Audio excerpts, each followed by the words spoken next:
ኮስሞቲክስ የምትቀቡ እናቶች አንደኛ ልጆቻችሁ ፊት አትቀቡ። ከተቀባችሁም አርቁት። የምታስቀምጡበትን ቦታ ባትቀቡት ይመረጣል። ለምን ኮስሞቲክስ መቀባት ማለት በሶስት ከፍለን ነው። አንደኛ ይሄንን ካልተቀባውኝ አላምርም፣ ይሄንን ካላጌጥኩበት፣ ይሄንን የሚያክል ትልቅ ብረት ካላንጠለጠልኩኝ፣ የሬሳ ጸጉር ካላደረኩኝ፣ ይሄንን እንደዚህ ካላረኩኝ አላምርም ብሎ በራስ አለመተማመን ነው የመጀመሪያው። ለመዋብ ይመስላል፣ የበለጠ ለማማርም ይመስላል። በጣም ቆንጆ የሚባሉ ሴቶች ራሳቸው እዚህ አይናቸው ስር እዚህ አካባቢ ሻዶ ነው የምትሉት አይደለም? እንዲያውም አይነ ጥላ የሚለውን በእንግሊዘኛ የተረጉመዋል ሲጻፉልኝ። አይነ ጥላ የሚለውን በእንግሊዘኛ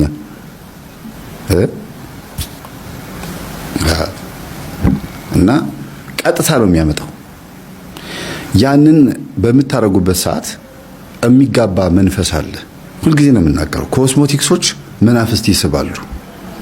መጽሐፈ ሄኖክ ምዕራፍ 2ን ሙሉ ስታነቡት የምንዝር ጌጥ፣ የእጅ አምባር፣ የእግር አልቦ፣ አይን መኳልን፣ ቅንድም መቀደምንና እንሾሽላ መሞቅን የምንዝር ጌጥንም ጭምር ማድረግን ያስተማረው አዛዚኤል መንፈስ ነው ይለዋል። ይሄ አዛዚኤል የሚባለው መንፈስ ደግሞ እዚህ አሁን ባለንበት ሰዓት ጠቋር ነው ይባላል። ጠቋር ደግሞ የትዕቢት መንፈስ ነው፣ የመኮፈስና ይሄ ራስን ጅንን የማድረግ መንፈስ ነው። ኮስሞቲክስ የተቀቡ ሴቶችን ተመልከቷቸው። ስትናገሯቸው የሚመልሱት መልስ ተው ስትሏቸው እሺ አይሉም እኮ። እንኳን ሻጮቹ ለገንዘብ ነው። የሚቀቡት ሰዎች ራሳቸው ትክክል እንዳልሆኑ፣ ይሄ ነገር ሃይማኖታዊ ስርዓት እንደማይፈቅደው በትህትና ስትነግሯቸው የሚያመጡት ሐሳብ፣ የሚናገሩት ንግግር የመጽሐፍ ቅዱስ ጥቅስ እንኳን ብታሳዩቸው ትዕቢታቸውን ነው የሚያሳዩቸው። እና ጫት ለመቃም ምን ይባላል? አንዳንድ ጊዜ ጫት ቃም ተብሎ ጥቅስ ሳይጠቀስለት መቃም ጀምሮ ተው ሲባል ግን ጥቅስ ይፈልጋል አይደል የሚባለው?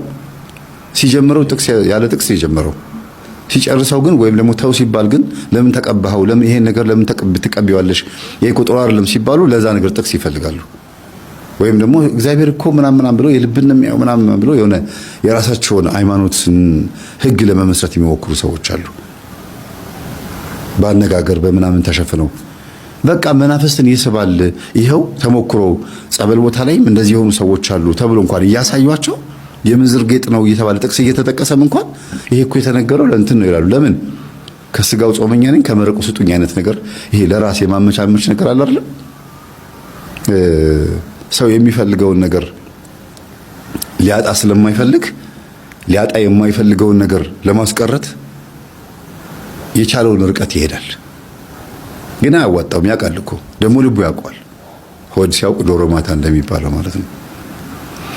እና በአንድም በሌላ መንገድ እባካችሁን ኮስሞቲክስ የምትቀቡ ሰዎች ወይም ደግሞ ማንኛውም ነገር ላያችሁ ላይ የምንዝር ጌጥ የምታደርጉ ሰዎች በራስ የመተማመን ስሜታችሁን እያጣችሁን ያላችሁት፣ መንፈስም እየሳባችሁን ያላችሁት።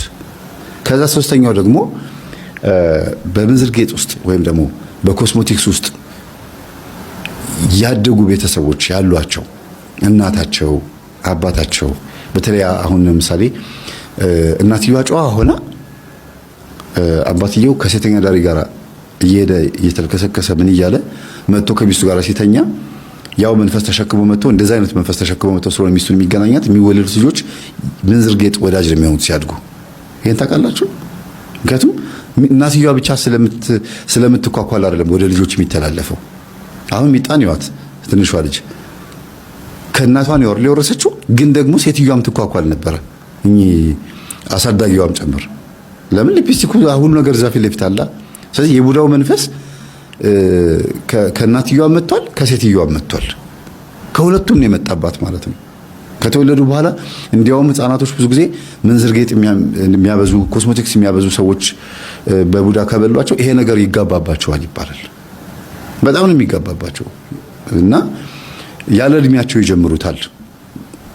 እድሜያቸው ገና 13 14 ዓመት ልጆች ሆነው አጫጭር ቀሚስ መልበስ ይፈልጋሉ። ኢቭን ተውት እንዴ 13 ዓመትማ እንዲያውም ትልቅ ነው። ትልቅ መስላችሁ አሁን ካለው ሁኔታ ገና 8 ዓመት 6 ዓመት 4 ዓመት ህፃናቶች አጫጭር ቀሚስ አይታችኋል? ታይት አድርገው ጉርድ የሆነ የቬሎ የሙሽራ ቬሎ ነገር አስለብሰዋቸው ልደት ላይ ከወኩ ያል ሲጮቱ በአጭር ቀሚስ ደረታቸው ግልጥ ብሎ ምናምን ልብሱ ያምራል ስለሚባል ልጆቻቸውን እዚህ ጸጉራቸውን ያስይዙላቸዋል። ልደት በሚከበርበት ሰዓት እንትን ይደረጋል። ጥሩ ነው እሱ ደስ ይላል። ከዛ ደረታቸው ግልጥ ይላል። ያን የመሰለ የሚያምር የህፃን ገላቸው ግልጥ ይላል። ስንት ሰው ልደታቸው ላይ የሚመጣው። ከዛስ እያደጉ ሲመጡ አጭር ቀሚስ ወዳጅ ይሆናሉ። ቀሚስ ትተው ሱሪ ነው የሚወዱት። በልጅነታቸው ስለ ሱሪ ብዙ መከራከር አያስፈልግም፣ ግን ቀሚስ እየወደዱ መምጣት አለባቸው። ህፃንነት ላይ ስለ ሱሪ ማውራት አልችልም፣ ምክንያቱም ጉዳዩ የልጅነት ነው። ችግር የለውም፣ ለመጫወቱም ለምንም ይመቻቸዋል። ሲያድጉ ግን ቀሚስ ለባሽ መሆን እንዲችሉ አድርጎ ማሳደግን የመሰለ ነገር የለም። የአጭር ቀሚስ እያደገ ይመጣል። እያደገ ቀሚሱ ሳይሆን የሚያልቀው የአጭር ቀሚስ የመልበስ ፍላጎት ማለት ነው። ከዛስ እንደማየ ይባላል፣ እንደማየ መኳል፣ እንደማየ ማንጠልጠል እየተባለ መንዝር ጌጡ እየበዛ ይመጣል። እየበዛ አሸንክታቡ እየበዛ ይመጣል። ለምን? በእናትም በቡዳ ተበልታ ይሆናል፣ በዘመድ አዝማድ በምናምን ልጆቹ የሁሉም ነው የሚገባባቸው፣ ስፔሻሊ ሴቶቹ ማለት ነው። እና ባካችሁን ብትችሉ ልጆቻችሁ ፊት ምንም ነገር ባታረጉ፣ እናንተ ምንም ነገር ባታረጉ ይመረጣል። ይሄንን በትህትናና በየዋህነት ነው የምናገረው። እባካችሁን በመለመንም ነው የምናደርገው። ለምን? ጥቅሱ ስራ አልሰራም። ጥቅሱን ብንጠቅስም ያው ነው፣ ምንም ለውጥ የለውም። እየተናገርን ይጠመዘዛል ጥቅሱ። እንዲያውም አንዳንዶቹ ጭራሽ ኦርቶዶክሶች ሆነው መጽሐፍ ሄኖክ እኮ ብዙም ያን ያክል በዓለም አቀፍ የመጽሐፍ ቅዱስ ማህበር ተቀባይነት የለውም እና ይሄ ጥቅስ ሰው የጻፈው ሊሆን ይችላል ይላሉ። 80 ላይ የኦርቶዶክስ መጽሐፍ ላይ ተቀምጦ እኮ ነው። እኔ አንዳንድ ሰባኪያን ራሱ 66 ላይ የሚያተኩሩት ይመስለኛል። ሰባኪያን መምህራን ራሱ ከመጽሐፈ መቃቢያን አይጠቅሱም። ከነዚህ ከመጽሐፈ ሲራክ ከነጦቢት ከምናምን ከነዚህ መጽሐፍቶች አይጠቅሱም። የምክር መጽሐፍቶችን አይጠቅሱም። አዋልድ መጽሐፍቶችን፣ ድርሳናትን፣ ስንክሳር ላይ ያሉትን የቅዱሳንን ታሪክ ምናምን እነዚህ ቴዎሎጂ ተመርቀው የወጡ ሰባኪያን ብዙም አይደሉም፣ አይነካኩትም። ከቅዱሳን ሕይወት እንድንማር አይፈልጉም። በቃ መጽሐፍ ቅዱስ ላይ ብቻ ኦንሊ ባይብል አይነት ነገር ነው። በቃ እንዴ ቤተክርስቲያን ከመጽሐፍ ቅዱስ በፊት የነበረች ናት። መጽሐፍ ቅዱስ የመጣው ከቤተክርስቲያን በኋላ ነው የሚባለው። ወንጌል ከተሰበከ በኋላ በደንብ በአፍ በሐዋርያት ከሰበኩ በኋላ ቤተክርስቲያን ከተመሰረተች በኋላ ነው መጽሐፍ ቅዱስ የተጻፈው። ጌታ ካረገ ከ15 ዓመት በኋላ እና አንዳንዴ መቅደም የሚገባው ነገር እናስቀድም፣ ቃሉን እናስቀድም። ቃሉን ማስቀደም ካቃተን እንኳን ይሉንታ አይኖረን። ሽማግሌዎችን አባቶችን እንፍራ፣ ምክር እንፍራ፣ ተግሳጽ እንፍራ። ደፋር መሆን አያዋጣም። አርጅተውም አሮጊቱም ሆኖ ነው አንዳንድ ሀብታም ቤት ሄዳሉ ያለውና በቃ አርጅተው በቃ የሚለብሱት ልብስ ራሱ በጣም የሚያሳፍር ልብስ፣ የሚቀቡት ሊፕስቲክ በእውነት አሮጊት ሆኖ በዛ በተኮማተረ ከንፈራቸው ላይ ሊፕስቲክ ይቀባሉ። ምን ለማምጣት ነው? እስቲ ሊፕስቲክ ለምን እንደሚቀቡ ረስተውታል። መጀመሪያ ሊፕስቲክ ለምን እንደመጣ አመጣጡን ማወቅ ነው። እኔ አሁን ስለ ሊፕስቲክ አይደለም ማውራው፣ ስለ አሸንክታ በአጠቃላይ ስለ ጌጣጌጥ ነው ማውራው። በራስ መዋብን የመሰለ ነገር የለም። ነጠላ ለብሶ መታየት፣ ነጠላውን ተውት።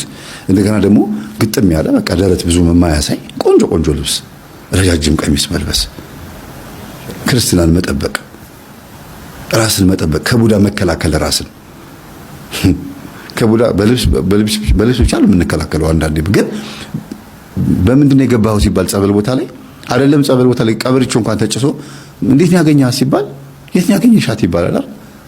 ቀበሪቾ እንኳን አጭሰው ጸጉሯን አይቼ ነው አይኗን አይቼ ነው ይላል እኮ። ስትሄድ አረማመዷን አይቼ ነው፣ እግሯን ባቷን አይቼ ቅላቷን አይቼ ነው ይላል። በጸበል ቦታም ይሄን እንሰማዋለን። እዛ ቀበሪቾ አያስወጣውም እንጂ ጸበል ቦታ ደግሞ እንሰማዋለን። በዚህ ነገር ገባሁኝ ይላል። ያንን ነገር ትንሽ ከቨር ማድረግ ያስፈልጋል። ይሄ ጎላ ብሎ የሚታየውን አካል ከቨር ማድረግ ለራስ ሲባል ነው። የምትጠቁትም ራሳችሁ ስለሆናችሁ ነው። የምትበሉትም ቆንጆ ሴት ሞዴልም ሆና አርቲስትም ትሁን የዘፈንም አርቲስት ትሁን የፊልም አርቲስት የቲያትርም ቆንጆ ሆነው ይታያሉ በህዝብ ፊት ምናምን ቆንጆ ነገር ያቀርባሉ። ከዛ በዛ ውበታቸው ደግሞ ይበላሉ በቡዳ ቆንጆዎች ናቸው። እሺ ከዛስ ትዳራቸው ሲሄዱ ቶሎ ዲቮርስ መፋታት ሲንግል ማም ሆኖ ልጆችን ማሳደግ። ከዛ ደግሞ እንደገና እርቅ ይምጣ ተብሎ ካህንና ሽማግሌ ሲጠራ ደግሞ በቃ ልቧን ትዕቢተኛ አድርጋ ነው ለምን ምናምን ብላት መከራከር ውስጡ ያለው ያደነድናታል። እንዲያከብራት ትፈልጋለች። ከየት አምጥቶ ያክብራት? ከማን አምጥቶ ያክብራት? እሷ ውስጥ ያለው ነው እኮ መጀመሪያ እሱ ጋር ሄዶ እኮ እንዲንቃት ያደረገው። ያስበላችው ራሷ እኮ ነች። ራሷ ጋር ያለው መንፈስ ነው እኮ ባሏ ጋር ሄዶ እንዲንቃት የሚያደርገው እንዲጣሉ የሚያደርገው እሱ ነው። መጀመሪያ የተበላችበት ያ መድረክ ላይ ስትሽከረከርበት የነበረው የሞዴልነት የአርቲስትነት በየመንገዱ ለብሳ የምትሄድበት የነበረው የተበላችበት መንፈስ ማንም እንዲጠጋት ስለማይፈልግ ባሏን የሚያርቀዋል። ጸብም ይመጣል። ልጇን ብቻዋን ታሳድጋለች። ኢቭን ለልጇ ራሱ እንኳን ጥሩ እናት ላትሆን ትችላለች። ጥሩ እናት አትሆንም። ወልደው ልጅ እንደሌላቸው ሆኖ እንደገና መልሰው ቅብጥብጥ የሚሉ ሚዲያ ላይ እንደፈለጉ መሆን የሚፈልጉ ትዳርም ኖሯቸው ሲንግል ማምም ሆነው ትዳር ባይኖራቸውም ግን ከወለዱ በኋላ ልጅ እንደሌላቸው ሆነው እንደ ቲክቶክ ላይ ኢንስታግራም ላይ ዩቲዩብ ላይ ምናምን እንደገና እንደ አዲስ መጨፈር ናይት ክለብ ሄዶ መፈንጠዝ ምናምን የሚያምራቸው አሉ። ገና አልጨረሱትም። ለምን ውስጥ ያለው አልጨረሰም። አይጨርስም መቼም ይዞ መሄድ ነው የሚፈልገው እሱ ሲኦል እኮ። ግን ገና እነሱ ራሱ ለሱ ነገር ተገዢ ናቸው። ስሜታቸው ገና ነው። ዕውቀት ገና ነው። ለዚህ እኮ ነው ሆሴ 3:4 ላይ ሕዝቤ ዕውቀት ከማጣቱ የተነሳ ጠፍቷል፣ የማያስተውል ትውልድ ይገለበጣል ይላል። ከምን ከነጭ ወደ ጥቁር ነው የሚገለበጠው መቼም አይደል? የሚያስተውል ደግሞ ከጥቁር ወደ ነጭ ይገለበጣል። ሕዝቤ ዕውቀት ከማጣቱ የተነሳ ጠፍቷል። ወዴት ነው የጠፋው? ከቤተ ክርስቲያን ወጥቶ ጠፍቷል። ከራሱ ወጥቶ ጠፍቷል። ከቤተሰቡ ወጥቷል። ከትዳሩ ጠፍቷል። በቃ ከእግዚአብሔር አይን መቼም አንሰወርም እንጂ ከህይወት ጠፍተናል። እና እባካችሁ እህቶች በተለይ ፌመስ የሆናችሁ ዝነኛ የሆናችሁ በጣም ትልቅ ቦታ ላይ የምትገኙ በፌመስነት በዝና ነው ያልኳችሁ፣ በእውቀት በምናም ላይሆን ይችላል። ያው መታወቅና ማወቅ ይለያያል አይደል? አዋቂ ሆኖ ዝነኛ መሆንና ታዋቂ ሆኖ ዝነኛ መሆን ይለያያል። የ5 ደቂቃ ዘፈን ለቆ በጣም ፌመስ የሚሆን ይኖራል። የማይረባ ሙዚቃ ተውትና ቲክቶክ ላይ የማይረባ የሆነ ቫይራል የወጣ ቪዲዮ እንኳን ለቆ በዛ ፌመስ የሚሆን ሰው ሊኖር ይችላል።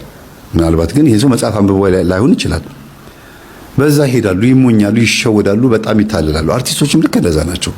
አንብቦ ደግሞ ማቹርድ የሆነ ልክ እንደ ደሞዝ ጎሽሜ እንደነ ግሩም ኤርሚያስ ሌሎችም ደግሞ የሆነ ትንሽ መጠጥ ያለ ትንሽ ማስተዋል የሚችሉ ስም የጠቀስኩት እነሱ ብቻ ናቸው ማለት ሳይሆን አሉ፣ ብዙ ናቸው። አንባቢ ሆነው ህዝብን ሊያንጽ የሚችሉ አንዳንድ ጥሩ ነገሮችን የሚሰሩ ሰዎች ደግሞ አሉ። እና ሴቶቹ ጋርም ስትመጡ ደግሞ እንደነ ሜሮን ጌትነት እንደነ መሰረት መብራቴ ሌሎችም ሴቶች አርቲስቶች አሉ፣ ጎበዞች። ያልጠቀስኳቸው ግን መንፈሳውያን አርቲስቶች ደግሞ አሉ። እናንተም ከስር መጥቀስ ትችላላችሁ። እንደነ ሜላት ነብዩ መንፈሳዊ ቦታ ላይ የሚሆኑ እንደነ ማንስማ ናርዶስ የሚሏት ሌሎችም እግዚአብሔርን የሚፈሩ ደግሞ አሉ። ግን ያልጠቀስኳቸው እግዚአብሔርን አይፈሩም ማለት አይደለም። አፌ ላይ የመጣውን ለጊዜው ነው የምነግራችሁና መንቃት ያስፈልጋል። በህይወት የሆነ ቦታ ላይ የተሰበረ የተሰናከለ ነገር እንዳለ ነቅቶ ቶሎ ህይወት ነፍስን ማዳን አያዋጣም። ህዝብ ፊት ምናምን እንደገና ደግሞ ዝነኛ ነኝና ወደ ህዝብ ወደ መንገድ ላይ ወደ ዝም ብዬ የተለመድኩ መሆን የለብኝም ብሎ ተደብቆ ቁጭ የሚሉት ደግሞ አሉ። ምን ይባላል አንዳንድ አርቲስቶች የሚናገሩት አይ ውድ መሆን እኮ ጥሩ ነው ይላሉ። ውድ መሆን ጥሩ ነው። ለህዝብ እኮ ታዋቂ የሆነ ሰው ህዝብ ፊት ዝም ብሎ ሄዶ እንደፈለገ መንገድ ላይ ምናምን መዋል የለበትም። ትንሽ ደበቅ ማለት ጥሩ ነው ይላሉ። ያ ደበቅ ማለት ምን አመጣ? ሱሰኛ ያደረጋቸው። ጫት ቤት ነው የሚገኙት፣ መጠጥ ቤት ነው የሚገኙት፣ ተሰብስበው ምናምን መብላት፣ መጠጣት፣ መጨፈር። ከዛ ደግሞ ሁሉም አርቲስቶች ስለሆኑ በዛው ሙድ ውስጥ ይሆናሉ፣ ይበላሻሉ። ከዛ ሙድ መውጣት ያቀታቸዋል። ከዛ ይሞታሉ። ሲሞቱ ደግሞ የሚነገረው ሌላ ነው። እና እንደዛ እንዳይሆን ነጠል ማለት ያስፈልጋል። ያንን ስሜቱን ይሄ አትሞስፌሩን ተነጥሎ ራስን ማትረፍ ያስፈልጋል። በቀጥታ የምናገረው ስለ አርቲስቶች ብቻ ሳይሆን ፌመስ ስለሆናችሁ ልጅቷ ፌመስ ስለሆነች ነው የምናገረው። ከዛ ውጪ ግን ሳትፈልጉ የሚስብባችሁን ደግሞ መንፈስ አለ። ኮስሞቲክሱ ብቻ ሳይሆን የቤተሰቦቻችሁ የዛር መንፈስ መከራ ይስብባችኋል። እናንተ ታታሪ ሆናችሁ ቤቱን ሸጦ መኪናውን ሸጦ ምናምን ፊልም ይሰራሉ፣ ድራማ ቲያትር ምናምን ያዘጋጃሉ፣ በዛም ብሎ ይሮጣሉ። ህይወት ትዳር ለመቀየር ፋብሪካ ለመክፈት የሆነ ነገር ለመክፈት ብዙ ይሮጣሉ። ግን የእናትና የአባታቸው መንፈስ እየተከተላቸው መከራ የሚሆንባቸው ሰዎች አሉ። ከዛስ ያንን ለማራቅ ደግሞ ደብተራ ጋር ጠንቋይ ጋር ይሄዳሉ፣ ያስደግማሉ፣ ያስጠነቁላሉ፣ ብዙ ነገር ያደርጋሉ። አሁንም እምቢ ይላቸዋል። ከዛ ሱስ ውስጥ ገብተው መውጣት አቅቷቸው ትራውማው በቃ ጭንቅላታቸው ሁሉ መቋቋም አቅቷቸው ደግሞ ራሳቸውን ለማጥፋት ደግሞ ጥረት ያደርጋሉ። ከዛ ጸበል ቦታ ደግሞ እንገናኛለን። ያሳዝናሉ። እና ይሄ ምንድነው?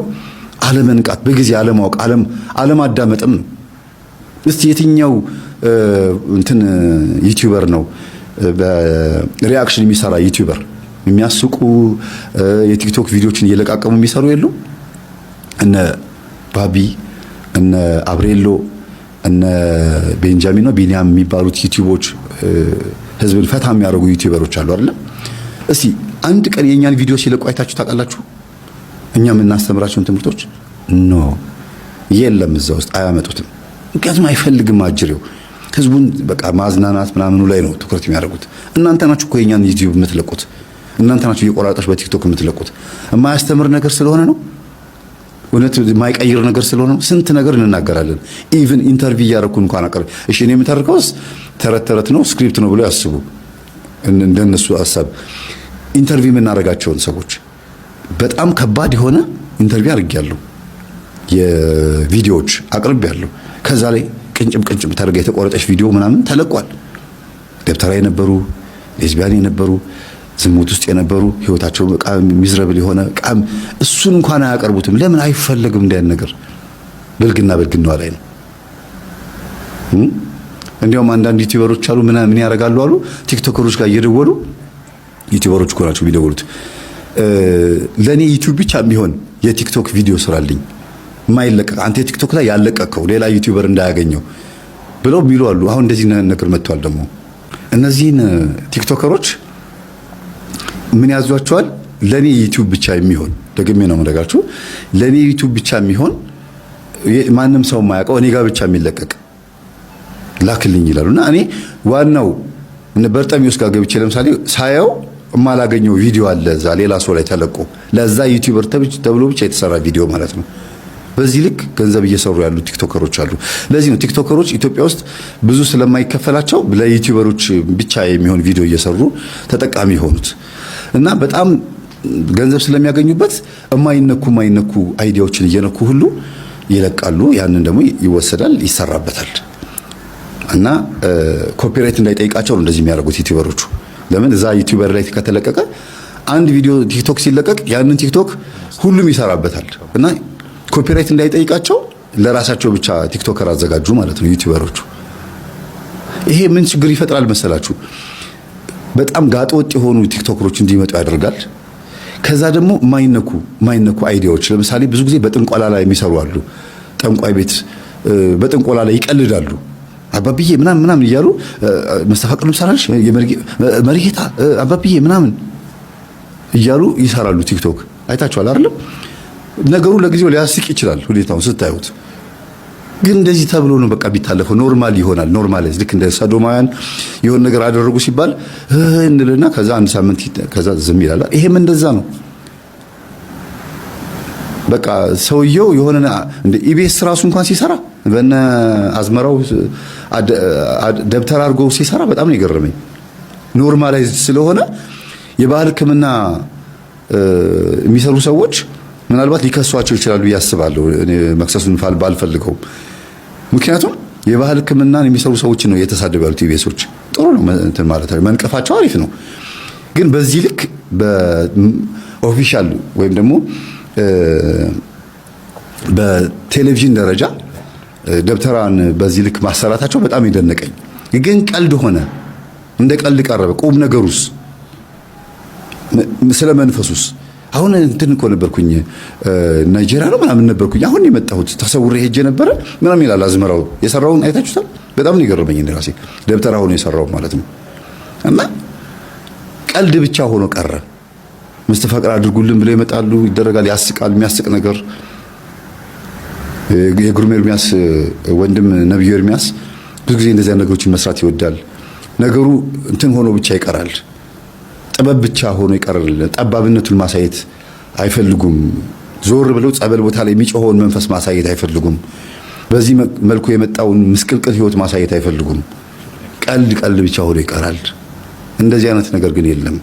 እንደ ቀልድን አንኖራትም። አንድ ቀን ተይዘን ጸበል የምንመጣበት ጊዜ አለ። ሁላችንም እዚህ የምትቀልዱ ሰዎች በሙሉ ማለት ነው። ሲሪየስ የሆነ ላይፍ የምትኖሩበት ጊዜ ይመጣል። ያን ጊዜ እንዳይቆጫችሁ ዛሬ ላይ ነገሩን ቀለል አድርጋችሁ ብትሄዱ ነው የሚሻለው። ለገንዘብ ተብሎ ያን ያክል ርቀት መሄድ የለበትም። ስኒ ዘቅዝቃ በቲክቶክ ላይ እድላችሁን ላንብብላችሁ፣ መዳፋችሁን ላንብብላችሁ የሚሉ ሲመጡ ሞቅ አርጋ በቃ እድላችሁን አነብላችኋለሁ እሺ ዛሬ ምናምን እያለች ስኒ እያቀረበች ምናምን ቡናውን ትጠጣለች፣ አተላውን ታያለች። አይታችኋታል ቲክቶክ ላይ እቺ ሴትዮ። በሷ ጉዳይ ብዙ በሰፊው መጣበታለሁ፣ በላይቭ ማለት ነው፣ በቪዲዮ መጣበታለሁ። ግን ለሳምፕል ነው ያመጣሁት። አሁን የምታዩት በቃ በጣም የሚያስደነግጥ ነገር የምታዩት። ጠንቋይ እንድሪያስ ብሎ ይመጣል፣ በዛ በኩል በጥንቆላ ያሾፋሉ። ሄሎ አቤት ከእንትን የደወልኩት እንዲሰራልህ ትፈልጋለህ እንደዚህ ምትሃት አስማት ምናምን ይላሉ። እንደገና ደግሞ የሚሰራላቸው ሰዎች ሆነው ደግሞ ይደውላሉ። እንትን ማሰራት ፈልጌ ነበረ የሆነ ሰው አስቸግሮ ነበርና በቃ ነገሩ ጨዋታና ቀልድ ብቻ ሆኖ ይቀራል ማለት ነው። አጋንንት ወይም መናፍስት የሚሰሩትን ስራ እንደ ቀልድ ካቀረቡት መናፍስቱን ረስተውታል ማለት ነው። የሚሰራውን ስራ እሱም ደግሞ በዛ ይመቸዋል። በቃ ጥበብ ነው አገር በቀል ነው እየተባለ በዛ በኩል ያሞካሹታል፣ በዚህ በኩል ደግሞ መቀለጃ ሆኗል። በቃ ታዲያ የት ጋር ነው ትክክለኛው ህይወት ሲባል ካልተሰበርን ወገባችንን ካላልን አንመጣም ማለት ነው። እግዚአብሔር የሚያስተምርን በጊዜው አልመጣ ካልነው የሚያስተምር ነገር ልኮብን እንምጣ። እኔ ይሄን ነው ልል የሚችለው። የሆነ ነገራችን ወስዶ ወደ ቤቱ እንምጣ። ዕውቀት ከሆነ ዕውቀታችንን፣ ገንዘብ ከሆነ ገንዘባችንን፣ ዲግሪ ዲፕሎማችን ከሆነ ወይም ደግሞ አለን የምንለው ዘመድ አዝማድ ሀብት ስልጣን ምናምን ከሆነ እግዚአብሔር እሱን ነገር ይንጠቀንና ቤቱን እንምጣ። ደሃ ሆነን ቤቱን እንምጣ። በእውነት ተቸግረን ቤቱን እንምጣ። ለዚህ ነው ቅዱስ ጳውሎስ ይህ ሰው በነፍሱ ሲኦል ከሚገባ ነፍሱ እንድትድን አለ ስጋው ለሰይጣን እንዲሰጥ ብያለሁ አለ። ጸበልተኛ ሆኖ ይኑር ማለት ነው። ወይም ጸበልተኛ ሆኖ ሲንከራተት ይኑር። በዛ የተነሳ እግዚአብሔርን ይወቀው ማለት እኮ ነው። ቆሮንቶስ መልእክት ላይ ከባድ ኃጢአት የሰራችሁ ሰዎች አላችሁ፣ በእናንተ መካከል ከባድ ኃጢአት የሰሩ ሰዎች አለ። ይህ ሰው ግን ነፍሱ እንድትድን ስጋው ለሰይጣን ይሰጥ ብያለሁ አለ። በዚህ ልክ ራሱ ደግሞ እሱ ራሱ ደግሞ ትቢት ሲሰማኝ የሚወጋኝ ሰይጣን ከእግዚአብሔር ተሰጠኝ ብሎ ተናግሯል ቅዱስ ጳውሎስ። እንግዲህ በዚህ ልክ እኛ የሆነ ነገር መያዣ ካልተደረገብን አንመጣም ማለት ነው። ወደ ቤቱ ወደ እግዚአብሔር አንመለስም። ልባችንም ዝም ብሎ ምቹ በሆነ ሰዓት ላይ የምናመልክ ሰዎች አይደለንም። ግን እግዚአብሔር በሀብት ውስጥም በድህነት ውስጥም የሚመለክ አምላክ እንደሆነ ለማሳየት ኢዮብን አመጣ። ኢዮብ ሀብታምም ሆኖ እግዚአብሔርን በንጽህና አምልኳል። ድሃም ሆኖ ቁስለኛም ሆኖ ምስኪን ሆኖ ልጆቹ ሞተውበት ብቻውን ሆኖ እንኳን እግዚአብሔርን አመልኩታል። እግዚአብሔር በሁኔታዎች የሚገደብ ወይም ደግሞ በሁኔታዎች የሚዳኝ አምላክ አይደለም።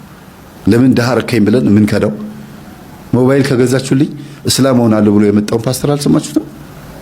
እኔ ኢየሱስን ካሁን በኋላ የጴንጤ ኢየሱስ ካሁን በኋላ አላዳነኝም ሲል ነበር። ልክ ነው። በእርግጥ ግን እዚህ ጋር ስትመጡ የት ቦታ ያለው ኢየሱስ ክርስቶስ ነው ህይወት የሚሰጠው የሚለው ነገር ደግሞ ማሰብ ያስፈልጋል። ለሀብት ለንብረት ተብሎ ሃይማኖት አይቀየርም። ለሀብት ለንብረት ተብሎ ሰይጣን ጋር አይኬድም። እግዚአብሔርን ይሄን ስጠኝ ስትሉት አልሰጥም ስላለ የሚከዳ አምላክ አይደለም። አልሰጥም ካለ እንዳትሞትበት ፈልጎ ነው ማለት ነው። ስጠኝ ያልከው ነገር ሁሉ የሚያጠፋ ሊሆን ይችላል። ይሄን አርግልኝ ያልሽው ነገር በሙሉ አንቺን የሚያጠፋ ሊሆን ይችላል። ስለዚህ ብዙ ጊዜ ተው የተባልነውን ይሄን ቀሚስ አትልበሺ፣ ይሄ ቀሚስ በጣም ያጋልጥሻል፣ ይሄን ሱሪ አትልበሺ፣ ይሄ እንደዚህ ያረግሻል ተብሎ ሲነገር እሺ ነው የሚባለው። ወዲያውኑ ግልብጥ ብሎ አይ በቃ ጥሩ ነው ለኔ ብሎ አስቡ። ባይሆን እናንተ እንኳን ከዛ ነገር መላቀቅ ቢያቀታችሁ እንኳን የመከራችሁን ሰው አታስቀይሙ። የሚመክሯችሁን ሰዎች አክብሩ፣ ሪስፔክት ስጡ። ለዛ ጉዳይ አንድ ቀን እግዚአብሔር ይቀይረኛል፣ አመሰግናለሁ፣ ከዚህ ነገር አንድ ቀን እወጣለሁ፣ ጸልይልኝ ነው የሚባለው እንጂ ያ የሚመክራችሁን ሰው እንትን አቃቂር አውጥቶ ማን ስለሆንክ ነው እግዚአብሔር ነው የልቤን የሚያውቀው፣ መጀመሪያ ራስን አይኑ ውስጥ ያለውን ጉድፍ አውጣ ምናምን አይባልም። እግዚአብሔር በሰው ላይ አድሮ መጥቶ ስለሚመክር ማለት ነው። በማን ላይ ይምከር? በሰው ላይ ካልመከረ መብረቅ እኮ አይወርድም፣ አጠገብሽ ባለው ልምጭ ነው የሚመታው ነው እኮ የሚባለው። የሰው ምላስ እኮ ልምጭ ነው፣ የሰው ሐሜት ልምጭ እኮ ነው፣ የሰው ምክርም ልምጭ ነው። አጠገብሽ ባለ ነገር ገርፎ ነው የሚያስተካክልሽ፣ ጠርቦ ነው የሚያስተካክልሽ። እንጨት ችካል ሲቸከል ዝም ብሎ ድፍን እንጨት መቸከልና ጠርቦ መቸከል የትኛው ነው በትክክል ወደ ውስጥ የሚገባው? እውነት አንድ እንጨት ድፍን የሆነ እንጨት እስቲ ጣውላ ነገር ሞራሌ ነገር ዝም ብላችሁ መሬት ላይ ቀጥቅጡት፣ ጊዜ ይፈጃል። እንጨቱንም ከላይ ይቸፈችፈዋል፣ ከስርም በደንብ አይዝም። የመውደቅ እንትኑ ቀላል ነው። ሹል ካደረጋችሁት በኋላ እንጨቱን ግን ያን ጣውላ ሞራሌ ካሾላችሁት በኋላ ግን አንዴ ስትመቱት ጥልቅ ብሎ ነው የሚገባው። የሆነ ቦታችን ላይ ሹል መሆን አለብን። እግዚአብሔር ሲጠራን ቶሎ ብለን መሰረት መያዝ እንድንችል። በቃ ከተተከልን አንነቃነቅ። በአሸዋ ላይ ሳይሆን በአለት ላይ እንተከል። አለቱ ክርስቶስ ነው፣ ንስሐ ነው፣ ቅዱስ ቁርባን ነው። ኢየሱስ ክርስቶስን መቀበል ትፈልጋለህ? አዎ። የት ነው የምትቀበለው? ቤተክርስቲያንና ቅዱስ ቁርባን ተቀበል። የትም አታገኘውም ከዛ ውጪ። የቤት ጸሎት ክፍል ጸልይ፣ ካናገረ በህልምም በእውንም ያናግርሃል። ከዛ ውጪ ግን ተአምራት አትፈልግ፣ ምትሃት አትፈልግ፣ የሆነ መገለጥ ነገር አትፈልግ። ዝም ብለህ ብቻ መንፈስ የሆነ ኑር። አንተ ንጽህና ህይወት ኖሮህ ወይም ኖሮሽ ስትኖሩ ራሱ መንፈስ ቅዱስ ራሱ መጥቶ ምልክት ያሳያቸዋል። የሚያስፈልግ ነገር ከሆነ ነው። ካልሆነ ነገር ምንም ነገር እንኳን ባይኖር እንደው የሚገለጥ ነገር እንኳን ባይኖር ጥሩ ሰው ሆኖ መኖር ማለፍ ይሻላል። ጥሩ ስም ይዞ መልካም ስነ ምግባር ይዞ ማለፍ ይሻላል።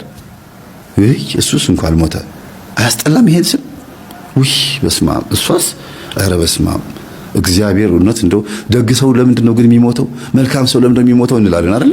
ቢቆይ እድሜ ቢኖረው እንላለን። እግዚአብሔር እንደሚበላሹ ስለሚያውቅ ላፍ አድርጎ ይወስዳቸዋል፣ ወደ ራሱ ይሰበስባቸዋል። ኃጢአተኛ እኛንስ እድሜ ረጅም ዓመት ይሰጠናል። ለምን?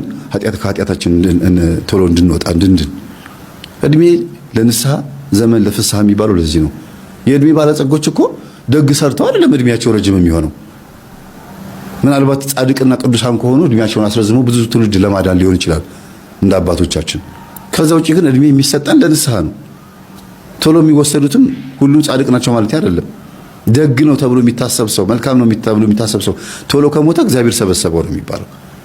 እና በመኪና አደጋም፣ በትንታም፣ በጥይትም፣ በፖለቲካም በሆነ አጋጣሚ ልንሞት እንችላለን። እባካችሁን በተቻላችሁ መጠን ስጋችሁንም ነፍሳችሁንም ጽድት አድርጋችሁ መጠበቅ ነው የሚሻለው። አያዋጣም። ሰው በአሁኑ ሰዓት ድንገት ፍንግል እያለ ነው፣ እንደ ፈንግል ዶሮ ማለት ነው።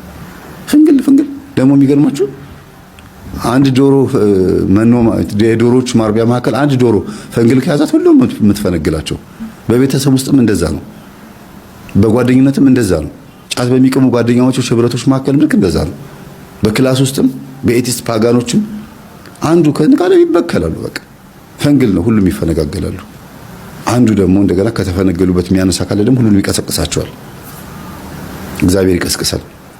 ሲቀሰቅሰን አቤት እንድንል ልባችን ይክፈትልን። ሰላሙን